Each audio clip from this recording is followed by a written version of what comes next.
ఊదరగొట్టిందా లేదా ఈ కాంగ్రెస్ వాళ్ళు? చివరికి ప్రజలు నమ్ముతలేరని బాండ్ పేపర్ల మీద రాసిచ్చి నోటరీ డాక్యుమెంట్లు పంచిండ్రు, ఇంటింటికి పంచిరా లేదా? బాండ్ పేపర్లు వస్తే కూడా జనం నమ్మతలేరని ఇది సోనియా గాంధీ మాట, ఇది రాహుల్ గాంధీ మాట, ఇది ఏఐసిసి ఇచ్చిన మాట అని ప్రజల్ని నమ్మించే ప్రయత్నం చేసిండ్రు. సరే, ఆ రోజు మన ప్రజలు నమ్మిండ్రు, నిజంగానే కాంగ్రెస్ పార్టీ చేస్తదేమో అని ఆశించిన మాట వాస్తవం. ఇవాళ వాళ్ళ నిజ స్వరూపాలు బయటపడతా ఉన్నాయి. మీరు ఒకసారి వీడియోలో చూడండి వాళ్ళు ఏం చెప్పిండ్రు. ఒకటొక్కటిగా మనం చూద్దాం. చేసిన వాళ్ళందరికీ ఆగాదు, ఒక్కొక్కటి మీరు దయచేసి ఇది గ్రామాల్లో చర్చ పెట్టాలి. మీరు ఇక్కడ చూడడం కాదు, మీ ఫోన్లలో కూడా పంపిస్తాం మీ అందరికీ. ఇంటింటికి పోవాలి, చూపియాలి, ప్రజలను ఎందుకు కాంగ్రెస్ పార్టీని ఓడగొట్టాలనో చెప్పాల్సినటువంటి అవసరం ఉంది.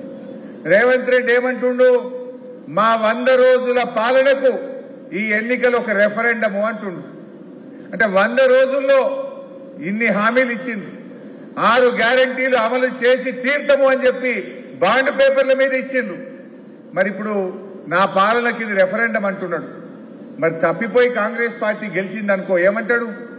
నేను రుణమాఫీ ఎగ్గొట్టినా నాకు ఓటేసిండ్రు, 4000 పింఛన్ ఇవ్వకపోయినా ఓటేసిండ్రు, తులం బంగారం ఎగ్గొట్టినా ఓటేసిండ్రు, 500 బోనస్ ఎగ్గొట్టినా నాకు ఓటేసిండ్రు. ఇక నేను ఎగనే కొడతా, ఏం చేసుకుంటారో చేసుకో అంటే ఏం చేయాలి మనం? ఈ ఎన్నికల్లో కాంగ్రెస్ ఓడినా రాష్ట్రంలో ప్రభుత్వం ఏం పడిపోదు. అందువల్ల మనము ఈ హామీలన్నీ అమలు కావాలంటే కాంగ్రెస్ పార్టీకి సురుకు పెట్టాల్సిన అవసరం ఉంది, కర్రు కాల్చి వాత పెట్టాల్సిన అవసరం ఉంది. మొన్న మేము అసెంబ్లీలో పోచారం శ్రీనివాస్ రెడ్డి అంకుల్ మేము గట్టిగానే మాట్లాడినామా లేదా?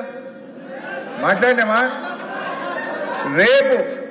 రేపు బిడ్డ రేవంత్ రెడ్డి, నువ్వు 2 లక్షల రుణమాఫీ చేయలేదు కనుకనే నిన్ను ఓడగొట్టింది మా వాళ్ళు అని మేము బల్ల గుద్ది గట్టిగా మాట్లాడాలంటే ఈ ఎన్నికల్లో కాంగ్రెస్ పార్టీ గుణపాఠం చెప్పాలి. లేదంటే ఏమంటాడు, అరే నేను 2 లక్షలు ఎగ్గొట్టినా నాకే ఓటేసి రూపో అనడా? రేపు మేము కాంగ్రెస్ పార్టీ మెడలు వంచాలంటే, కాంగ్రెస్ పార్టీ ఇచ్చిన హామీలు అమలు చేయించాలంటే ఈ పార్లమెంటు ఎన్నికల్లో కాంగ్రెస్ పార్టీకి గుణపాఠం చెప్పాల్సినటువంటి అవసరం ఉంది. ఇప్పుడు ఒకటొకటి చూద్దాం. ఇక 2 లక్షల రుణమాఫీ మీద ఏం చెప్పిండో ఒకసారి చూడండి. ఇవాళ రుణమాఫీ చేసిన వాళ్ళందరినీ నేను విజ్ఞప్తి చేస్తున్నా, ఎంబడే బ్యాంకు పోయి 2 లక్షలు తెచ్చుకోండి. డిసెంబర్ 9 నాడు నేను రాగానే మాఫీ చేస్తాను. ఇవాళ చంద్రశేఖరరావు ఏమనుకుంటున్నా అంటే రుణమాఫీ చేసిన ఓట్లు నాకు పట్టాయని. నేనేం చెప్తున్నా అంటే రుణమాఫీ అయిన వాళ్ళందరూ ఎంబడే పోయి మళ్ళీ 2 లక్షల రుణం తెచ్చుకొని డిసెంబర్ 9 నాడు నేను మాఫీ చేస్తా. కాబట్టి రైతులందరికీ నేను విజ్ఞప్తి చేస్తున్నా, ఎంబడే పోయి. ఏమన్నాడు? కేసీఆర్ మాఫీ చేసినా మళ్ళీ తెచ్చుకొని డిసెంబర్ 9 నాడే మళ్ళీ చేస్తా అన్నాడు. డిసెంబర్ 9 పోయి జనవరి వాయ్, ఫిబ్రవరి వాయ్, మార్చి వాయ్, ఏప్రిల్కి వస్తుంది. రుణమాఫీ అయిందా?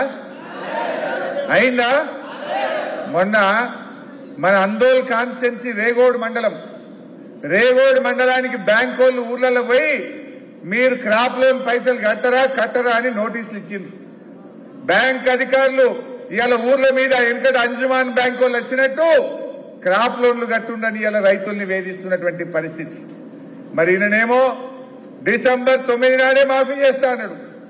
ఆయన కుర్చీనెక్కేందుకు మాత్రం తొందరపడ్డాడు. డిసెంబర్ 9 సోనియా గాంధీ జన్మదినం, ఆనాడు నేను కుర్చీలో కూర్చుంటా, మొదటి సంతకం రుణమాఫీ మీద పెడతా అన్నాడు. కానీ ఎంతకెవడో కాంగ్రెస్ పార్టీ అది కుర్చీ గుంజుకపోతారు అనుకున్నాడు. 9 తారీఖు దాకా ఆగలే, 7 తారీఖు నాడే కుర్చీలో కూర్చున్నాడు. కుర్చీలో కూర్చుంటందుకు 2 రోజులు ముంగటికి వచ్చిండు, కానీ రుణమాఫీ మాత్రం వెనుకకు నూకిండు. మరి అందువల్ల మనం గ్రామాల్లో చర్చ పెట్టాలి.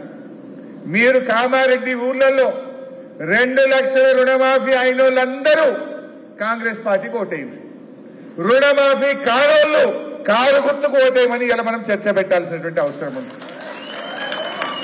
కుల్లా ఎక్కువ లొలి లేదుగా ఈ వీడియో చూపించాలి. రుణమాఫీ అయితే కాంగ్రెస్ ఓటేయి, రుణమాఫీ కాలేదు మా శ్రీనన్న మా హరీష్ అన్న అసెంబ్లీలో ఈ కాంగ్రెస్ వాళ్ళు మెడలు వంచి చేయిస్తారు, కారు గుర్తుకు ఓటేయమని చెప్పి అడగాల్సినటువంటి అవసరం ఉంది.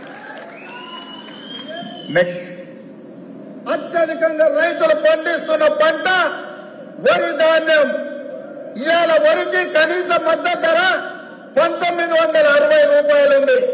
కానీ కేసీఆర్ చేతిలో రైతులు మోసానికి గురై ఇవాళ దళారులు మిల్లర్లు 1200కు 1400 కొడుతుండ్రు.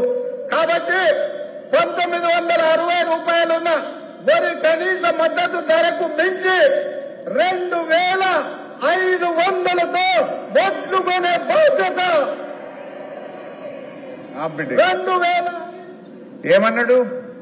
వడ్లకు 500 బోనస్ ఇస్తా, 2500 క్వింటాలు వడ్లు కొంటా అన్నాడు. ఇంకా ఒక అడుగు ముందుకేసి, అప్పుడు వానకాలం ఉండే, వానకాలం పట్టొస్తుంది, వడ్లు అమ్మడం ఆపుండ్రి, ఇక మేము రాగానే 500 బోనస్ ఇచ్చి వడ్లు కొంటా అన్నాడు. వాళ్ళు వచ్చిండ్రు కొన్న. అరే వానకాలం వడ్లకు బోనస్ ఇచ్చిందా? ఇప్పుడు యాసంగి వడ్లు వస్తున్నాయి, మక్కలు వస్తాయి, కొన్ని మన ఎల్లారెడ్డిలో మక్కలు వస్తాయి, జర కామారెడ్డి మొక్కన వడ్లు వస్తాయి. మరి ఇప్పుడు వాళ్ళు వడ్లకు 500 ఇస్తామన్నారు, మక్కలకు 500 బోనస్ ఇస్తామన్నారు. ఇప్పుడు మనం అడగాలి, ఏదిరా నాయన మక్కలకు 500 ఇస్తా అన్న కుక్కల కొడుక యాడున్నావు రా అని అడగాలి. ఇప్పుడు రేపు ఎట్లా ఓట్లు అడుగుతామని అడగాలనా వద్దా? ఇప్పుడు 500 బోనస్ ఇవ్వకుండా కాంగ్రెస్ తోడి కామారెడ్డిలో ఎల్లారెడ్డిలో ఊళ్ళకు ఏ ముఖం పెట్టుకొని వచ్చి ఓట్లు అడుగుతారో నేను అడుగుతా ఉన్నా. వాళ్ళకి హక్కు ఉన్నదా? నువ్వు బోనస్ ఇస్తా అని చెప్పినావు, మరి ఇప్పుడు యాసంగి వడ్లు వచ్చినాయి, కరెక్ట్ బరాబర్ ఓట్ల ముంగట వడ్లు వస్తున్నాయి. ఇక 15 రోజులు అయితే వడ్లు వస్తాయి. పోలింగ్ అయితే మే 13 తారీఖు. ఇక మనము ఈ కాంగ్రెస్ వాళ్ళు ఎవరి ఊర్లోకి వచ్చినా ఈ వీడియో చూపించాలి. ఇవి ఎవరు ఇస్తారు చెప్పురు, ఈ బోనస్ సంగతి చెప్పురు. బోనస్ ఇచ్చింది అప్పుడు మా ఊళ్ళోకి వచ్చి ఓట్లు అడుగుండని చెప్పి గ్రామాల్లో